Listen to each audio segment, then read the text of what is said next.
We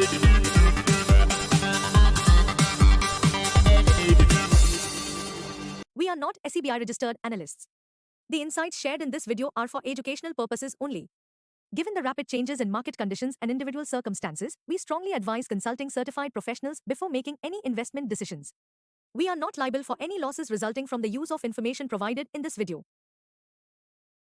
ഈ വീഡിയോയിൽ നമ്മൾ ഡിസ്കസ് ചെയ്യാനായിട്ട് പോകുന്നത് കഴിഞ്ഞ ആഴ്ചയിൽ മാർക്കറ്റ് എങ്ങനെ പെർഫോം ചെയ്തു എന്നുള്ളതും അടുത്ത ആഴ്ച മാർക്കറ്റിൽ നമുക്ക് എന്ത് പ്രതീക്ഷിക്കാം എന്നുള്ളതാണ്. വെള്ളിയാഴ്ച നിഫ്റ്റി ഗ്യാപ്പ് അപ്പായിട്ടാണ് ഓപ്പൺ ചെയ്തത്. അതിനുശേഷം 397 പോയിൻ്റ് ഉയർന്ന് 24,541 മാർക്കറ്റ് ക്ലോസ് ചെയ്തത്. അതുപോലെ തന്നെ ബാങ്ക് നിഫ്റ്റിയും ഗ്യാപ്പ് അപ്പായിട്ടാണ് ഓപ്പൺ ചെയ്തത്. അതിനുശേഷം 789 പോയിൻ്റ് ഉയർന്നിട്ട് 50,516 ക്ലോസ് ചെയ്തത്. അടുത്ത ആഴ്ചയിലെ ഓപ്പൺ കോൺട്രാക്റ്റുകൾ നമ്മൾ നോക്കുമ്പോൾ 24,800 1,43,000 ഓപ്പൺ കോൺട്രാക്റ്റുകളുണ്ട്. 24,900 1,47,000 ഓപ്പൺ കോൺട്രാക്റ്റുകളുണ്ട്. 25,000 2,91,000 ഓപ്പൺ കോൺട്രാക്റ്റുകളുണ്ട്. അതുകൊണ്ട് നിഫ്റ്റിയുടെ മുകളിലേക്കുള്ള പോക്കിന് 24,800 ആയിരിക്കും നല്ലൊരു റെസിസ്റ്റൻസ് പോയിന്റ് വരുന്നത്. അത് ബ്രേക്ക് ചെയ്ത് കഴിഞ്ഞാൽ 26,900, അതും കഴിഞ്ഞതിന് ശേഷം 25,000 മൂവ് ചെയ്യാനായിട്ട് ഇത്രയും കോൺട്രാക്റ്റുകളാണ് റെസിസ്റ്റൻസ് ആയിട്ട് അവിടെ നിൽക്കുന്നത്. നിഫ്റ്റി താഴത്തേക്ക് പോകാൻ ശ്രമിക്കുകയാണെങ്കിൽ 24,500 1,76,000 ഓപ്പൺ കോൺട്രാക്റ്റുകളുണ്ട്. നല്ലൊരു സപ്പോർട്ടായിട്ട് ആക്ട് ചെയ്യും. അതിന് താഴെ 24,400 1,55,000 ഓപ്പൺ കോൺട്രാക്റ്റുകൾ നിൽക്കുന്നുണ്ട്. അവിടെ നിന്നും നിഫ്റ്റി കീപ്പോട്ട് പോവുകയാണ് 24,300 കൂടുതൽ സപ്പോർട്ട് കിട്ടുക. നമ്മൾ മാർക്കറ്റിലെ FIIസിൻ്റെയും DIIസിൻ്റെയും പെർഫോമൻസ് വെച്ച് നോക്കിക്കഴിഞ്ഞാൽ ഫോറിൻ ഇൻവെസ്റ്റേഴ്സ് ഇപ്പോഴും ബൈയിങ് കൂടി തന്നെയാണ് മാർക്കറ്റിൽ നിൽക്കുന്നത്. അതുപോലെ ഡൊമസ്റ്റിക് ഇൻവെസ്റ്റേഴ്സും ബൈയിങ് കൂടി തന്നെയാണ്.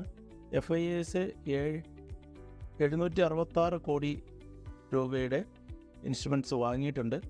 അതുപോലെ DIIs 2,606 കോടി രൂപയുടെ ബൈയിങ്ങും കഴിഞ്ഞ ആഴ്ചയിൽ നടത്തിയിട്ടുണ്ട്. അതുകൊണ്ട് അവരുടെ ഒരു വ്യൂ വെച്ച് നോക്കുമ്പോൾ ബുള്ളിഷാണ്. വീണ്ടും US മാർക്കറ്റ് എല്ലാം ബുള്ളിഷാണ്.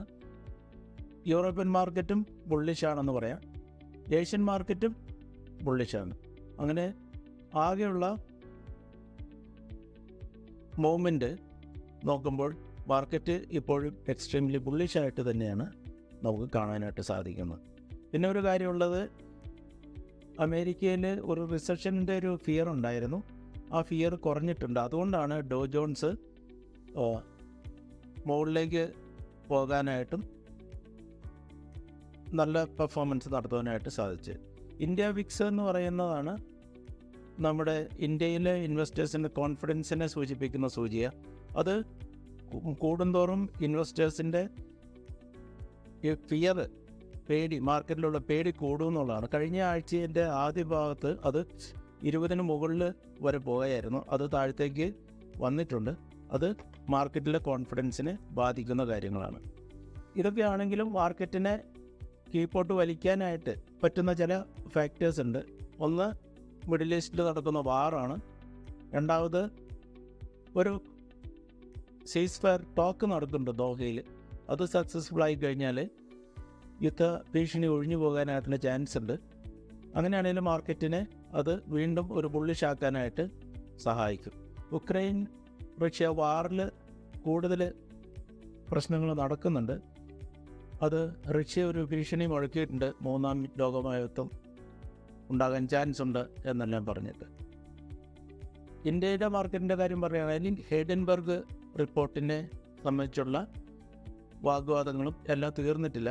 അതും മാർക്കറ്റിനെ കീപ്പോട്ട് വലിക്കാനായിട്ട് ചാൻസ് ഉണ്ട്. ഈ വീഡിയോ നിങ്ങൾക്ക് പ്രയോജനപ്പെടുമെന്ന് വിശ്വസിക്കുന്നു. അടുത്ത എപ്പിസോഡിൽ കാണാം. We are proud to be digital partners with Motilal Oswal, a leading name in the financial services sector. Open your Demat account with ease and start your investment journey with one of the most trusted platforms. Click the link below to get started. For more videos, subscribe this channel and click the bell button.